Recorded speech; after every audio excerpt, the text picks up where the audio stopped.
Invite দিয়ে ফেলছে already. তো চলো তার ইনভাইটটা ধরি। আরে ভাই ওই হচ্ছে গ্রুপে আসলে কথা কয় না, জানি না ছেলে নাকি মেয়ে। তো তাকে হচ্ছে প্যান্ট আর চুলটা কিন্তু গিফট করছিলাম, আর তাকে কিন্তু একটু একটু প্রো প্রো লাগতেছে, তাই না? তো যাই হোক এখানে কিন্তু আমার একটা ভুল ছিল, তার চুলটা লাল করে ফেলছিলাম আর লাল চুল কিন্তু কাটিং দিয়ে দিছিলাম। তো যাই হোক আজকে তাকে সেলুনে নিয়ে যাবো, আর নিয়ে গিয়ে কিন্তু তার চুলের মধ্যে আজকে কলপ লাগাই তার চুল কিন্তু আজকে সাদা বানাই দিই। তো দেখো গাইস নুবরিটা বাঁদরের মতো লাফাইতেছে কিভাবে, অনেক কিউট লাগতেছে না? আর ওর বিড়ালটা দেখো অনেক সুন্দর কিন্তু। তো চলো বেশি কথা না বলে তাকে হচ্ছে শপিং মলে নিয়ে যাই। তো শপিং মলে যাচ্ছে, আর শপিং মলে গিয়ে ভাবতেছি যে নুবরিকে আজকে কি কিনে দিম আর কি পরাই দিম, আজকে তো অনেক টাকা আছে।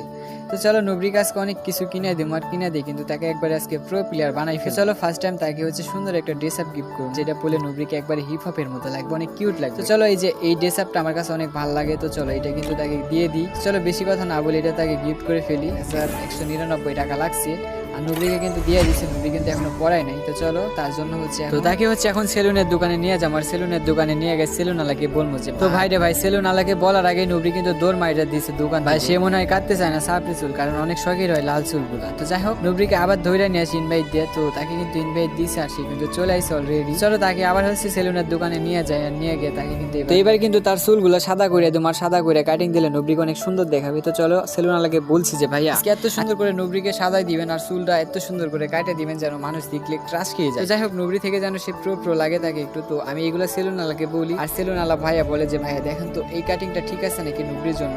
তো আমি বললাম আচ্ছা ঠিক আছে, এটা অনেক সুন্দর, তাহলে এটাই দিয়ে দাও। তো এটা কিন্তু সেলুন আলা আমাকে দিয়ে দেয়। চলো নুবরি এখনো কিন্তু পড়ায় নেই, কোনো কিছুই পড়ায় নেই। তো চলো তাকে হচ্ছে একটা সানগ্লাস কিনে দেবো, সানগ্লাস পরলে তাকে অবশ্যই হিপ হপ লাগবে। তো চলো তার জন্য সানগ্লাস একটা চয়েস করি। আরে সানগ্লাসের দোকান কই রে ভাই, রে ভাই সানগ্লাসের দোকান খুঁজতে খুঁজতে আমি কিন্তু এখানে হয়রান হয়ে যাচ্ছি। তো এখনো সানগ্লাসের দোকান পাচ্ছি না। অলরেডি একটা পছন্দ হয়েছে আর দেখতে পাইছি সানগ্লাসের দোকান, আর তাকে কিন্তু একটা কিনে দিয়ে দিলাম সানগ্লাস। তো চলো এখন নুবরির জন্য ওয়েট করি, আর নুবরিকে হচ্ছে এখন তো চলো সানগ্লাস যেহেতু কিনে দিছে, এখন হচ্ছে তাকে একটা বাসিওয়ালা জুতা কিনে দিতে হবে, যে এটা পরলে নুবরিকে পপ পপ পপ একটা আওয়াজ হবে, আর নুবরি কিন্তু গেম খেলতে অনেক শান্তি পাবে।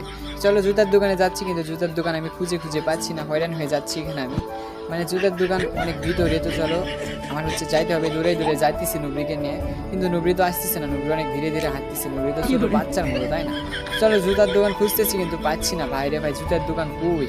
তো একটা চাচাকে জিজ্ঞেস করলাম ভাই জুতার দোকান কই, কয় যে ওই আরো দূরে ভাই। তো চাচাকে আমি চাচা বলি, আর চাচা আমাকে ভাই বলে। তো যাই হোক ব্যাপার নেই, তো আমি কিন্তু ফাইনালি জুতার দোকানে চলে আসি, আর জুতার দোকানে এসে কিন্তু জুতা চয়েস করতেছি, আর আমার কিন্তু একটা জুতা পছন্দ হয়ে যায়। তাকে কিন্তু এই বাঁশিওয়ালা জুতাটাই কিনে দিই। তো চলো কোথায় কিনে দিচ্ছে, আর ওরে ভাই রে ভাই দেখো নুবরিটা কিন্তু অলরেডি সবকিছু পরাই ফেলছে, আর নুবরিকে কিন্তু এখন অনেক সুন্দর দেখাচ্ছে।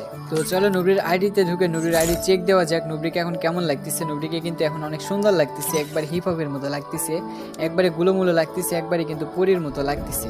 তো চলো এখন হচ্ছে কি গিফট করা যায়, কি গিফট করা যায় ভাবতেছি ভাই।